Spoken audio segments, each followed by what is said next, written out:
Ya, breaking news. Ricochet resmi gabung ke AEW. Ricochet is all elite. Beritanya sampai situ aja? Ya enggak dong, masa sampai situ doang. Yuk kita bahas bareng-bareng.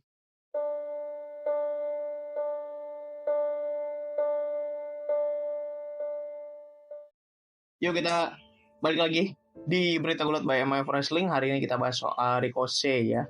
Jadi kita semua udah tahu Ricochet is all elite. Ricochet akan bergabung dengan All Elite Wrestling AEW dalam waktu dekat ini. Ini berita pertama kali dikeluarkan langsung oleh Sean Ross Sapp, yang menurut saya sih bisa dibilang kredibel ya buat kali ini. Karena apa? Karena dia bahas AEW.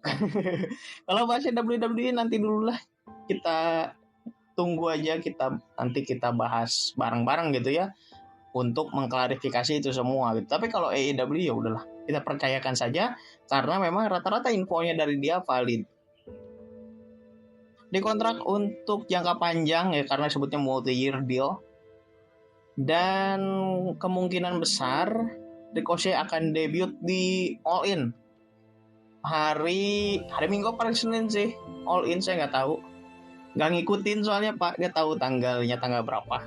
Cuman ya ini mungkin saya tuh nggak ngerti loh, kenapa teman-teman mempertanyakan ini. Kan harusnya pertanyakan tuh seberapa kepakainkah Ricochet di AEW, seberapa baguskah prospeknya Ricochet di AEW. Yang ditanyain istrinya loh. Gak ngerti kenapa yang ditanyain Samantha Irvin, kenapa yang ditanya adalah istrinya Ricochet. Ini gimana nasibnya? Nah kalian juga itu lihat Rhea Ripley di WWE, Buddy Matthews di AEW, kenapa gak ada yang nanya? Kenapa gak ada yang nanya gitu loh? Ini nasibnya Rhea Ripley gimana? Kan Buddy Matthews di AEW, apakah pindah ke AEW? Ya kan gak gitu konsepnya. Zelina Vega di WWE, Malakai Black di AEW, gak ada yang nanya. Zelina Vega apakah akan pindah ke AEW juga? Kan enggak ada yang nanya. Kenapa sekarang pada nanya? Kenapa sekarang pada nanya? Zelina Vega, kenapa sekarang pada nanya Samantha Irvin apakah akan ke AEW juga? Apakah akan cabut dari WWE? Enggak. Gak ada itu. Jadi kontraknya masing-masing aja, Ricochet, Samantha Irvin gitu. Gak ada yang ketika Ricochet cabut terus tiba-tiba si Samantha Irvin pun cabut. Enggak kayak gitu konsepnya. Mungkin yang paling gampang lah, ini yang dua-duanya ke AEW setelah cabut dari WWE siapa? Miro sama siapa? Si Jeff Perry. Ya kalau di WWE kalian taunya Rusev sama Lana lah ya, udah kayak gitu. Miro cabut dari WWE pindah ke AEW. Apakah istrinya ikut langsung pindah? Enggak juga kan. Pindahnya kan baru setahun 2 tahun kemudian, dan itu pun karena budget cut juga gitu loh.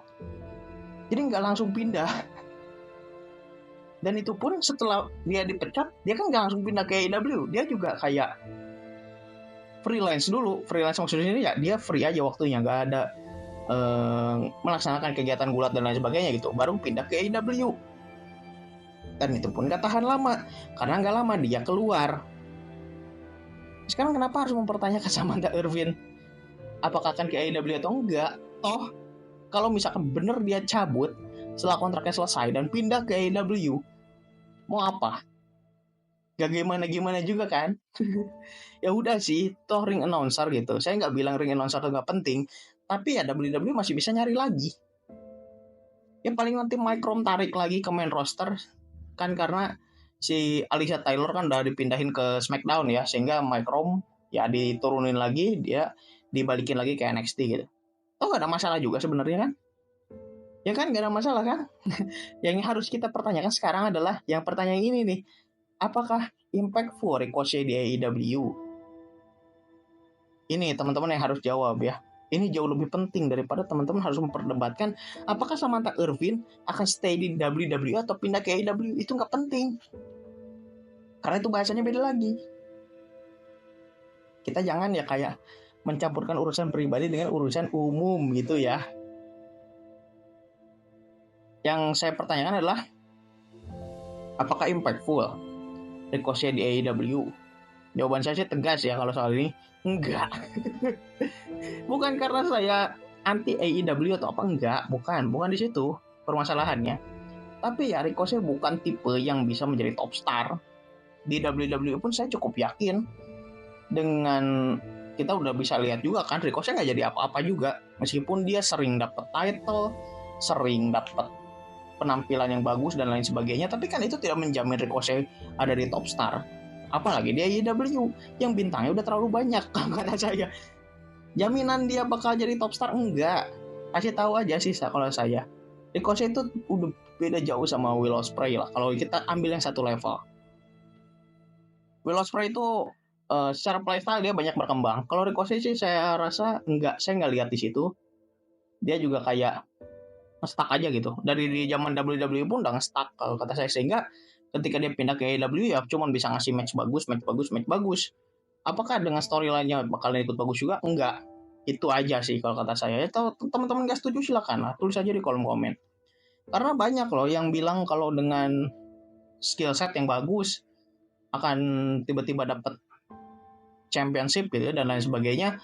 Kayak yang terbaru ini soal si Darby Allin, katanya dia bakal dapat push sebagai bakal dapat push untuk World Champion. Yang menurut saya Darby Allin bukan levelnya gitu. Ya, mau ngarep apa sama Darby Allin? orang gila doang yang ngarep sama Darby Allin, ya udahlah. Silakan teman-teman kalau ada yang mau like dan share. Jika video dan bermanfaat silakan. Juga komen kalau ada ide, kritik, saran dan lain sebagainya, dan subscribe biar nggak ketinggalan update-update berikutnya dari MIM Wrestling. Itu aja dulu buat hari ini. Semoga kita bisa bertemu kembali di video berikutnya. Sekian.